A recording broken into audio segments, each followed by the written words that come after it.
জংলির যে টিমটা রয়েছে এটা একেবারেই ইয়াং একটা টিম। আমি কখনোই একটার অধিক চলচ্চিত্র নিয়ে কাজ করি না। Cinema is a very big responsibility. As a performer আপনি যদি আমাকে কলা গাছ এনে দেন আমি তার সাথে রোম্যান্স করবো ইনশাল্লাহ। ছবির নাম হচ্ছে জংলি। আমরা জংলি নিয়ে প্রায় 1.5 বছরের বেশি কাজ করছি।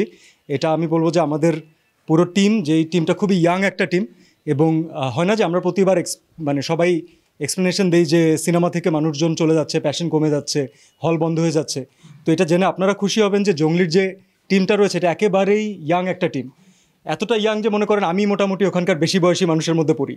তো 30, 28, 27, এবং আমরা একটা মৌলিক সত্য ঘটনা অবলম্বনে কাজ করছি। আমরা খুবই আমাদের নিজেদের একটা দেশের গল্প বলার চেষ্টা করছি, যে গল্পটাই ঈদের সময় মানুষ তার ফুল ফ্যামিলি নিয়ে দেখতে পারবে।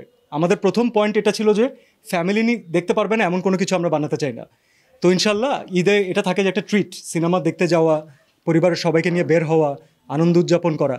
তো আমরা ইনশাল্লাহ তাদের সাথে শরিক হতে চাই এবং তাদের স্পেশাল দিনটাকে আরেকটু স্পেশাল করতে চাই। আশা করি আপনাদের সবারই ভালো লাগবে। আমি আপনাদের সবাইকে দাওয়াত দিচ্ছি। আর এই টিমটার জন্য ইন্সপিরেশন অনেক বেশি ইম্পর্টেন্ট, কারণ যদি এই ইয়াং টিম আজকে একটা ভালো কাজ করে ইন্সপায়ার্ড হয় আপনাদের দ্বারা, তাহলে এরা কিন্তু থেমে যাবে না, এরা আরও অনেক কাজ করবে এবং সেটা বাংলাদেশের চলচ্চিত্রের কাজেই লাগবে ইনশাল্লাহ। আমি কখনোই একটার অধিক চলচ্চিত্র নিয়ে কাজ করি না, কারণ আমি বিশ্বাস করি ফোকাস আসলে একদিকে রাখা উচিত। তো আমি ততদিন পর্যন্ত আমাদের ফিল্ম জংলির সাথে থাকবো, যেহেতু অলরেডি 1-1.5 বছর আমরা পার করে দিয়েছি। আমি চাই না যে টিমের হাত এই ক্রিটিক্যাল টাইমে ছেড়ে দিতে।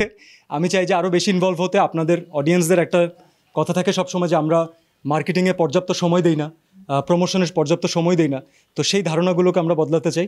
আমরা চাই যে আমরা প্রতিবার নতুন নতুন কন্টেন্ট নিয়ে অথবা নতুন ভালো কোনো কিছু নিয়ে আপনাদের কাছে বারবার আসবো, এবং ঈদ পর্যন্ত আমরা জংলি নিয়ে ব্যস্ত থাকবো, এবং ঠিক তারপর আপনাকে আমি আপডেট দিব আমি এরপরে কী করতে যাচ্ছি। জি না, ওটিটি প্ল্যাটফর্মের চিন্তাভাবনা আপাতত নেই, কারণ ফুল কনসেন্ট্রেশন হচ্ছে এখন সিনেমা হল কেন্দ্রিক, থিয়েটার কেন্দ্রিক। কারণ cinema is a very big responsibility. এখানে অনেক টাকার লগ্নি থাকে, অনেকগুলো মানুষের পরিশ্রম থাকে। তো আমি চাই না যে আমার ছোট কোনো গাফিলতির জন্য অথবা আমি আরেকটু অ্যাটেনশন দিতে পারতাম, আরেকটু ভালো হতে পারতো, এই কথাটা কোনোভাবে আসুক।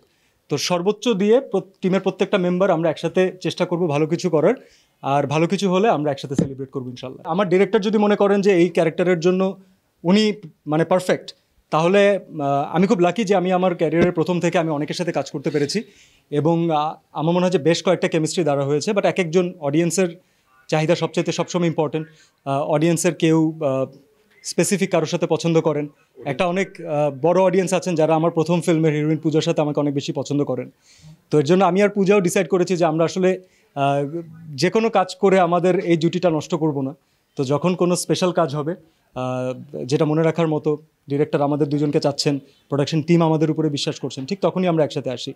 এর বাদে আপনি যদি অ্যাজ আ পারফর্মার আপনি যদি আমাকে কলা গাছ এনে দেন আমি তার সাথে রোম্যান্স করবো ইনশাল্লাহ, অ্যাক্টিং করবো, নো প্রবলেম। Thank you.